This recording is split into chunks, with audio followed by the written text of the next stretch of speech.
Doctor ortho Ayurvedic oil and capsule, अब दर्द भी घुटने टेकेगा। फतेहपुर में डिप्टी सीएम केशव प्रसाद के कार्यक्रम में हंगामा। धान की तौल नहीं होने से परेशान किसानों को पुलिस ने डिप्टी सीएम से मिलने से रोका। किसानों को पुलिस ने धक्का देकर किया गिरफ्तार। किसानों ने रोते हुए बताया अपना दुखड़ा। चाइनीज मांझा के खिलाफ सीएम योगी सख्त। सीएम की सख्ती के बाद लखनऊ डीसीपी पश्चिम ने की कार्यवाही। चाइनीज मांझा बेचने वाली दुकानों पर छापेमारी। शामली में पुलिस के साथ मुठभेड़ में 50,000 का इनामी बदमाश रेहान अंसारी हुआ ढेर। एनकाउंटर में एक सिपाही घायल। दिल्ली एनसीआर और शामली में था आतंक। मृतक लुटेरे पर दर्ज थे करीब 90 मुकदमे।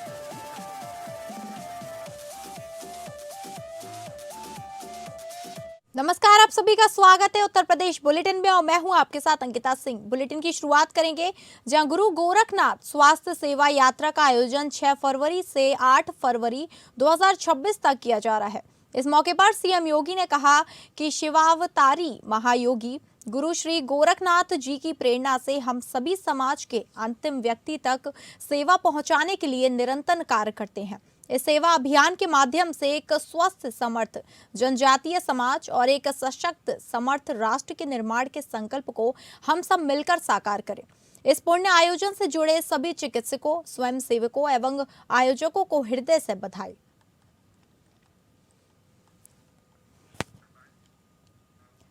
उत्तर प्रदेश के फतेहपुर जिले के तांबेश्वर नगर स्थित एक गेस्ट हाउस में केंद्रीय बजट पर प्रेस वार्ता करने आए डिप्टी सीएम से मिलने आए किसानों को पुलिस फोर्स ने धक्का देकर गिरफ्तार कर कोतवाली भेज दिया।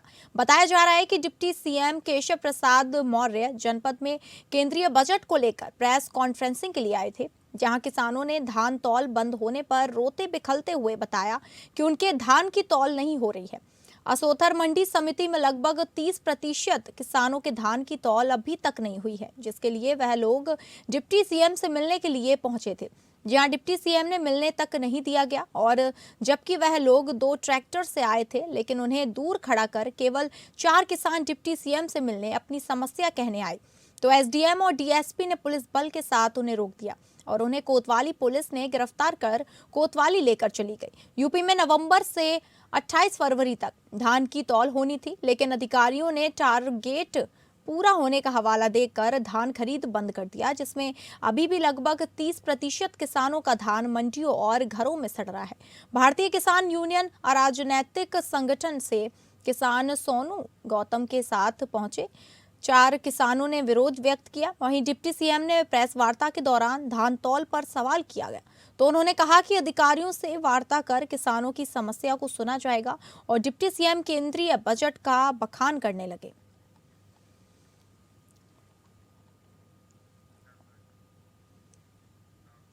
देश के प्रधानमंत्री नरेंद्र मोदी के द्वारा आज परीक्षा पर चर्चा कार्यक्रम का 8वां संस्करण आयोजित किया गया, जिसमें उन्होंने देश के विभिन्न राज्यों से पहुंचे छात्र छात्राओं वार्ता करते हुए उनका मनोबल बढ़ाया और परीक्षाओं के दौरान होने वाले तनाव को दूर करने का उपाय भी बताया।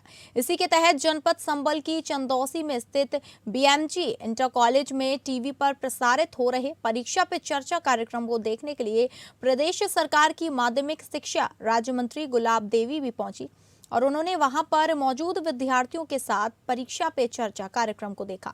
कार्यक्रम के बाद मीडिया से वार्ता करते हुए प्रदेश सरकार की माध्यमिक शिक्षा राज्य मंत्री ने कहा कि देश के प्रधानमंत्री नरेंद्र मोदी के द्वारा आज जो परीक्षा पे चर्चा कार्यक्रम का आयोजन किया गया, जिसमें उन्होंने विद्यार्थियों को बताया कि परीक्षा के समय छात्र छात्राओं को तनाव रहित रहकर परीक्षा देनी चाहिए और अपने 24 घंटे में से 12 घंटे पढ़ाई करनी चाहिए और अपने समय का सदुपयोग करना चाहिए। वहीं प्रदेश सरकार की माध्यमिक शिक्षा राज्य मंत्री गुलाब देवी ने छात्र छात्राओं को संदेश देते हुए कहा कि सभी बच्चों को अपने भविष्य की योजनाओं को ध्यान में रखते हुए तनाव रहित रहकर परीक्षाएं देनी चाहिए। साथ ही कोई व्यक्ति नकल करवाते हुए पकड़ा जाता है तो उसके खिलाफ एनएसए की कार्रवाई की जाएगी, 1 करोड़ का जुर्माना लगेगा और जेल भेजा जाएगा।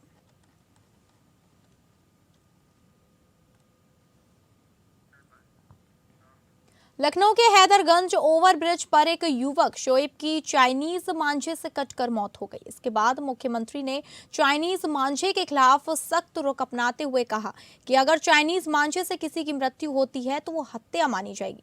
पतंग के चाइनीज मांझे से हुई मौत के बाद पुलिस ने सक्रिय हो गई।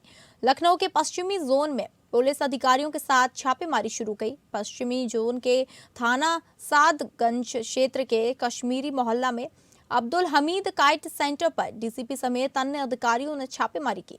थाना सदातगंज क्षेत्र में पतंग का चाइनीज मांझा बेचने वालों पर कार्रवाई हो रही है।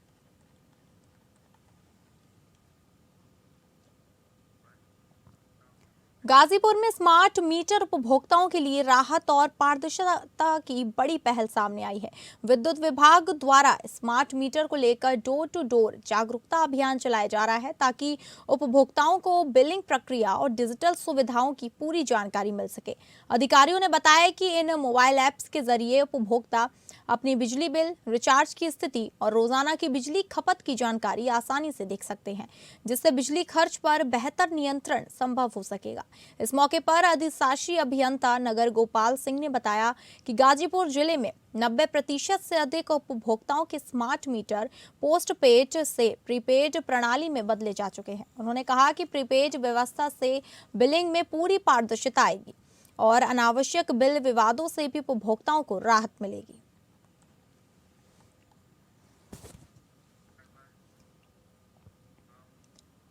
अंबेडकर नगर के टांडा कोतवाली क्षेत्र से धोखाधड़ी की एक बड़ी खबर सामने आई है, जहां पंजाब नेशनल बैंक से जुड़े एक बीमा एजेंट पर करीब 50 लोगों से लगभग 2.5 करोड़ रुपए की ठगी किया गया है। आरोपी ने ज्यादा मुनाफे का झांसा देकर लोगों से पैसा निवेश कराया और फर्जी बीमा बांड थमा दिया। बैंक से जुड़ा होने के कारण लोगों ने उक्त आरोपी पर विश्वास कर लिया। अंबेडकर नगर में पंजाब नेशनल बैंक के एक बीमा एजेंट द्वारा बड़े फ्रॉड का मामला सामने आया है। आरोप है कि उजैर अहमद नाम के व्यक्ति ने बैंक कर्मचारी होने का फायदा उठाकर करीब 50 लोगों से बीमा के नाम पर लगभग 2.5 करोड़ रुपए ऐंठ लिए। मामले में करीब 50 लोगों ने टांडा कोतवाली में तहरीर दी है। पुलिस पूरे मामले की जांच में जुट गई है और आरोपी की तलाश की जा रही है। फिलहाल पुलिस का कहना है कि शिकायत के आधार पर जांच की जा रही है और दोषी पाए जाने पर सख्त कार्रवाई की जाएगी।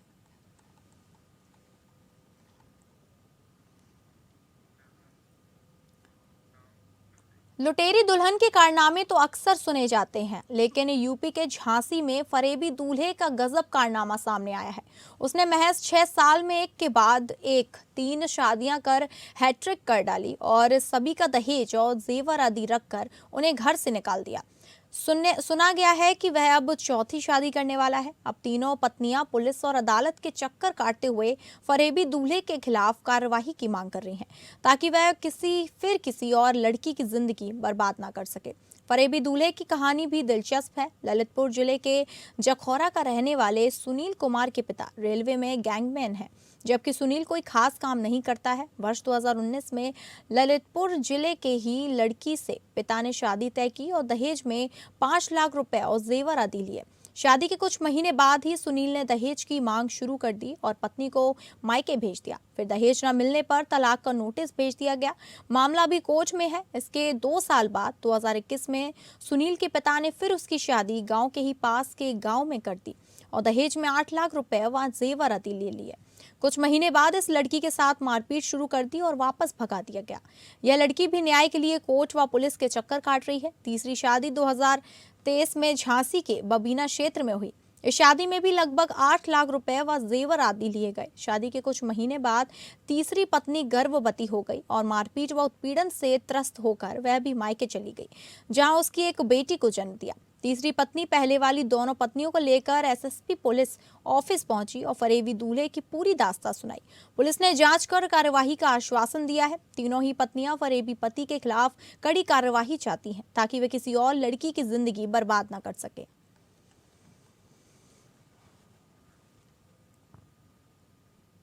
नगर निगम सभागार में नगर आयुक्त की अध्यक्षता में सीएम ग्रिड योजना के तहत बनाई जा रही सड़कों को लेकर बैठक की गई। इस बैठक में जेएम जलकल, मुख्य अभियंता, इंजीनियरिंग विभाग, मेट्रो विभाग समेत नगर निगम के अधिकारी मौजूद रहे।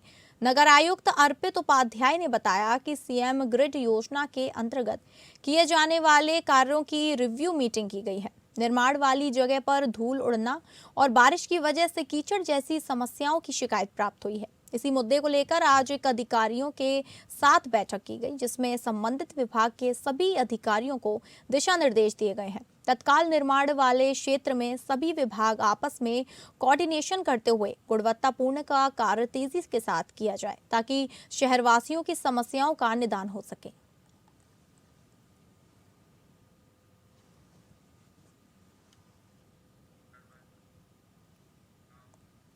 बहराइच के भरथापुर जंगल गांव के 136 परिवारों के लिए अब राहत की नई सुबह आने वाली है। मुख्यमंत्री योगी आदित्यनाथ ने इन परिवारों को नेशनल हाईवे के समीप सुरक्षित स्थान पर विस्थापित किए जाने के आदेश दिए हैं। बहुत जल्द नए विस्थापन स्थल पर मुख्यमंत्री स्वयं भूमि पूजन करेंगे। 29 अक्टूबर को हुए दर्दनाक नाव हादसे से इस गांव की तकदीर बदल दी। मुख्यमंत्री योगी आदित्यनाथ स्वयं भरथापुर पहुंचे, ग्रामीणों की पीड़ा को नजदीकी से देखा और उनकी बहरहाल स्थिति को समझते हुए तत्काल विस्थापन का एक ऐतिहासिक निर्णय लिया। मुख्यमंत्री के निर्देश पर जिलाधिकारी ने तुरंत कार्यवाही करते हुए उपयुक्त भूमि चिन्हित की और विस्थापन की पूरी कार्ययोजना तैयार कर ली। यह फैसला न सिर्फ इन परिवारों को सुरक्षित जीवन देगा, बल्कि शिक्षा, स्वास्थ्य, सड़क और रोजगार जैसी बुनियादी सुविधाओं का भी रास्ता खोलेगा।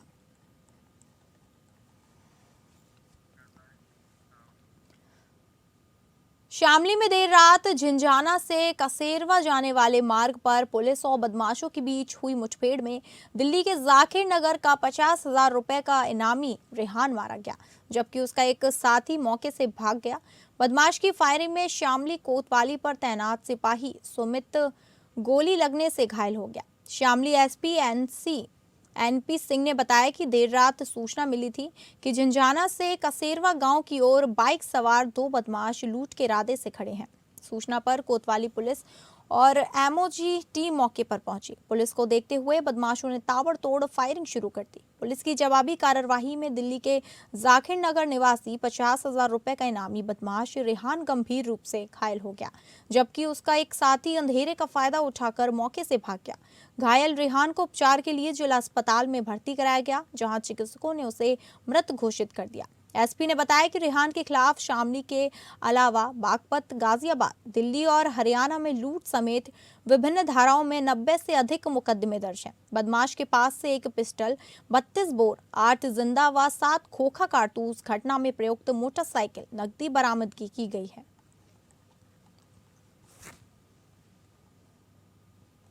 यूपी के महोबा में तहसील न्यायालय सहित उप निबंधक कार्यालय में राजस्व कर्मियों और अन्य कर्मचारियों की मनमानी सहित भ्रष्टाचार का आरोप लगा इकट्ठा हुए अधिवक्ताओं ने तहसील परिसर में जोरदार प्रदर्शन करते हुए समस्याओं के त्वरित निस्तारण करने की मांग की है। लगातार सामने आ रही समस्याओं से परेशान अधिवक्ताओं का कहना है कि अगर भ्रष्टाचार सहित तहसील के न्यायालयों में कर्मचारियों द्वारा की जा रही मनमानी पर लगाम नहीं लगाई तो अधिवक्ता लामबंद होकर न्याय कार्य का बहिष्कार कर हड़ताल करने के लिए मजबूर होंगे और इसकी जिम्मेदारी तहसील प्रशासन सहित रजिस्ट्रार कार्यालय में तैनात अधिकारियों की होगी। दरअसल सदर तहसील परिसर में एकजुट होकर प्रदर्शन कर रहे यह सभी अधिवक्ता तहसील परिसर स्थित उप जिलाधिकारी, तहसीलदार सहित उप निबंधक कार्यालय में स्थित न्यायालयों में तैनात कर्मचारियों और अधिकारियों द्वारा मनमानी करने का आरोप लगा समस्याओं के निस्तारण की मांग करने के लिए मजबूर हो रहे हैं। प्रदर्शनकारी अधिवक्ताओं का कहना है कि उप जिलाधिकारी, न्यायालय, तहसीलदार न्यायालय और रजिस्ट्रार न्यायालय में तैनात कर्मचारियों और अधिकारियों द्वारा नियमों के विपरीत कार्य कर मनमानी करते हुए अधिवक्ताओं को प्रताड़ित करने का काम किया जा रहा है। अधिकारियों और कर्मचारियों की मनमानी के चलते अधिवक्ता परेशान होने को मजबूर हो रहे हैं। अगर समय रहते समस्याओं का निस्तारण नहीं किया गया तो अधिवक्ता बैठक कर आगे की रणनीति बनाएंगे और न्यायिक कार्य का बहिष्कार करते हुए हड़ताल करने के लिए मजबूर होंगे और इसकी जवाबदेही तहसील प्रशासन की होगी। प्रदर्शन के दौरान दर्जनों अधिवक्ता मौजूद रहे।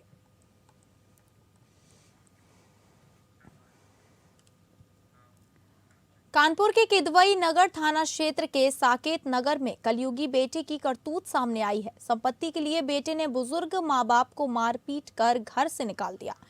छोटे बेटे ने धोखाधड़ी कर मां बाप की संपत्ति अपने नाम कर ली। बेटे ने पहली पत्नी से तलाक बता बुजुर्ग मां बाप की सारी प्रॉपर्टी अपने नाम करा ली और अब बुजुर्ग दंपत्ति दर दर की ठोकरें खा रहे हैं। इतना ही नहीं, छोटे बेटे ने दूसरी पत्नी से मां बाप के खिलाफ दहेज उत्पीड़न का मामला भी दर्ज करवा दिया। एक बुजुर्ग दंपत्ति बड़े बेटे और बहू के साथ किराए के मकान में रहने को मजबूर है।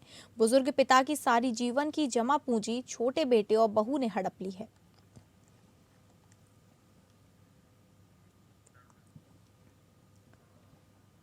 हरदोई के शाहाबाद कोतवाली क्षेत्र के माही बाग में वरिष्ठ पत्रकार के बेटे पर जानलेवा हमला किया गया।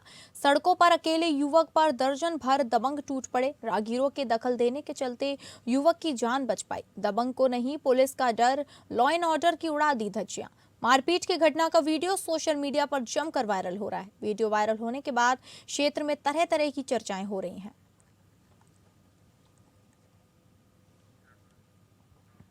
पूर्व से विकृत भूमि को फिर से छल कपट पूर्वक बिक्री करने वाले अभियुक्तों को पुलिस ने गिरफ्तार किया है। एसपी अभिनंदन के निर्देश पर एसओ प्रदीप कुमार सिंह ने टीम के साथ अभियुक्तों को गिरफ्तार किया। पुलिस ने अभियुक्त परमात्मा प्रसाद और राजकुमार को गिरफ्तार किया है।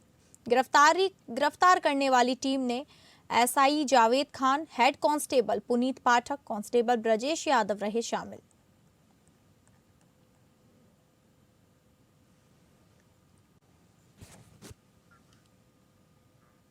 कानपुर में चलती ट्रेन से उतरने के दौरान एक यात्री के गाड़ी और प्लेटफॉर्म के बीच में गैप में गिरने पर आरपीएफ स्टाफ कानपुर सेंट्रल ने अपनी तत्परता से उनकी जान बचाई। दरअसल ट्रेन प्लेटफॉर्म से जैसे ही रवाना हुई, उसी दौरान एक व्यक्ति चलती गाड़ी से उतरने का प्रयास कर रहा था, लेकिन वह गाड़ी से उतरने में सफल नहीं हुआ और फिसलकर गाड़ी और प्लेटफॉर्म के बीच के गैप में लाइन पर गिर गया, जिसे प्लेटफॉर्म नंबर 1 पर ड्यूटी पर तैनात स्टाफ कांस्टेबल संतोष कुमार ने दौड़कर तत्परता से उस व्यक्ति का हाथ खींचकर सुरक्षित बाहर निकाला और उसे आरपीएफ थाने पर लेकर आए। पूछताछ करने पर यात्री ने बताया कि उसे रायबरेली जाना था। वह गलती से इस गाड़ी में चढ़ गया था और गाड़ी के चलने पर उतरने का प्रयास कर रहा था। उक्त यात्री ने उनका जीवन की रक्षा करने के लिए आरपीएफ स्टाफ का आभार व्यक्त किया है।